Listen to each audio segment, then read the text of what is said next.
Assalamualaikum warahmatullahi wabarakatuh. Perkenalkan, nama saya Muhammad Fadli dari kelas IF 402. Pada kesempatan kali ini, izinkan saya menyampaikan presentasi ujian akhir semester mata kuliah Data Science terkait rangkuman materi perkuliahan dari sesi 9 sampai dengan sesi ke-15. Baik, sebelum masuk ke materi, saya akan sampaikan dulu garis besar presentasi hari ini yang terbagi menjadi 6 bagian. Pertama, kita akan bahas pendahuluan dan fondasi manajemen data. Ini semacam dasar-dasar sebelum masuk ke materi inti. Yang kedua, pengolahan, pemfilteran, dan penggabungan data. Di sini kita bahas bagaimana data itu diolah, disaring, sampai dengan data itu digabungkan.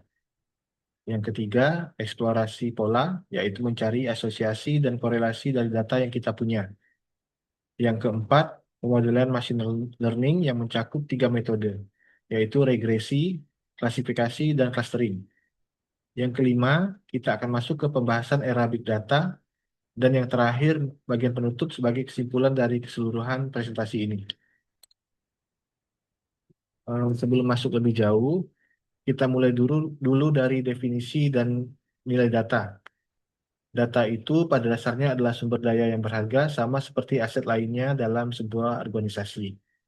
Nah, untuk mengelola sumber daya ini, kita butuh yang namanya manajemen data, yaitu proses merencanakan, mengolah, menyimpan, sampai memelihara data tersebut.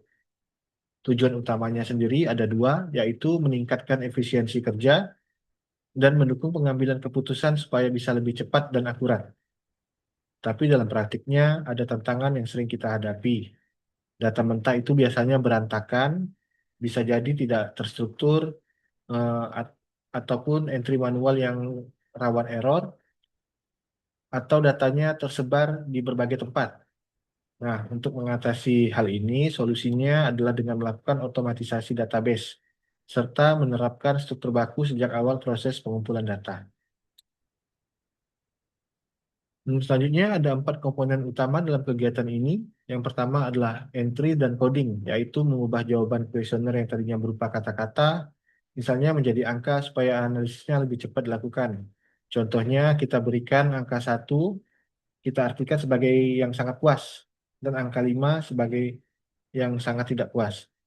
Yang kedua, data filtering, yaitu mengambil bagian tertentu dari data yang memang mau difokuskan analisisnya. Misalnya kita cuma ingin lihat nilai per kelas saja tanpa melibatkan data kelas lain. Yang ketiga, agregasi data. Di sini kita meringkas data yang tadinya detail per baris jadi statistik per kelompok, biasanya menggunakan pivot table atau group by untuk melakukan ini. Dan yang terakhir, merging data, yaitu menggabungkan beberapa tabel menjadi satu. Ini bisa dilakukan dengan dua cara, baik itu menambah baris data baru atau menambah kolom dan variabel baru. Biasanya menggunakan VLOOKUP atau KID sebagai penghubung antar tabel. Kemudian terkait hubungan numerik, untuk melihat hubungan antar data numerik ini, kita bisa menggunakan scatter plot atau korelasi Pearson. Scatter plot ini memvisualisasikan pasangan titik data X dan Y, sehingga kita bisa lihat polanya secara visual. Sedangkan korelasi Pearson dilambangkan dengan R, digunakan untuk mengukur arah dan kekuatan hubungan yang sifatnya linear. Nilainya berkisar antara -1 sampai +1. Contohnya, kita bisa melihat hubungan antara biaya iklan dengan penjualan. Apakah semakin besar biaya iklan, penjualannya juga semakin meningkat. Kemudian selanjutnya adalah hubungan kategorik.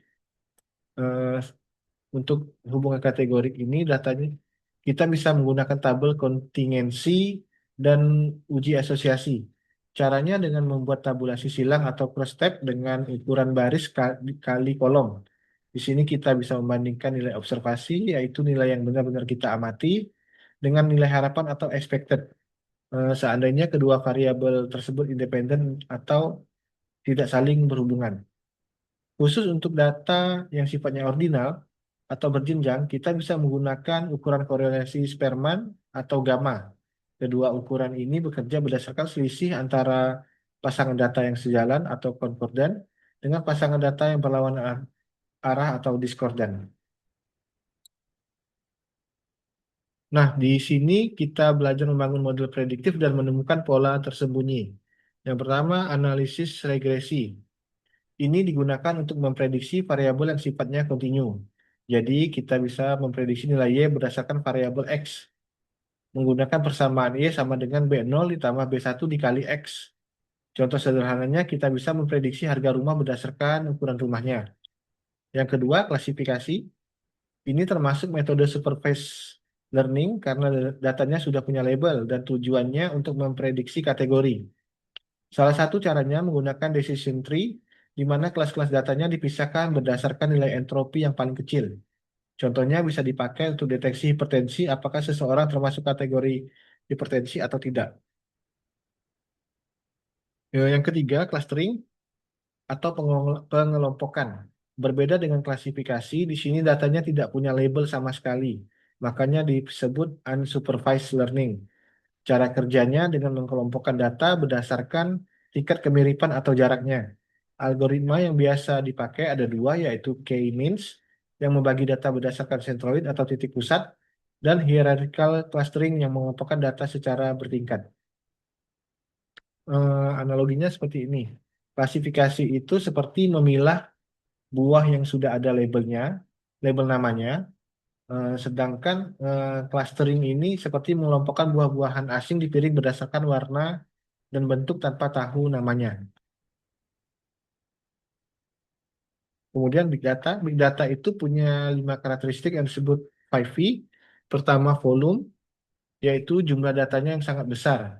Kedua, velocity, kecepatan data itu masuk dan harus diproses. Ketiga, variety, keberagaman jenis datanya bisa terstruktur seperti tabel atau tidak, terstruktur seperti teks dan gambar. Keempat, ada value, yaitu seberapa besar nilai atau manfaat yang bisa kita ambil dari data tersebut. Dan terakhir adalah veracity, yaitu tingkat kebenaran atau keakuratan datanya. Untuk mengolah big data, ada beberapa ekosistem dan tools yang biasa digunakan. Ada Hadoop ekosistem yang digunakan untuk menyimpan dan memproses data dalam skala besar. Ada juga NoSQL sebagai alternatif database yang lebih fleksibel dibandingkan database relasional biasa. Juga ada RapidMiner untuk kebutuhan data mining dan machine learning, serta tools business intelligence seperti QlikView atau Power BI untuk visualisasi dan pelaporan data. Data itu punya rantai nilai tersendiri, jadi prosesnya dimulai dari data mentah yang kita kumpulkan, lalu diolah menjadi informasi yang lebih bermakna. Informasi ini kemudian dianalisis lebih lanjut sehingga menghasilkan pengetahuan atau insight. Dan pada akhirnya pengetahuan inilah yang menjadi dasar untuk mengambil aksi maupun menyusun kebijakan. Mungkin sekian presentasi dari saya ucapkan terima kasih. Assalamualaikum warahmatullahi wabarakatuh.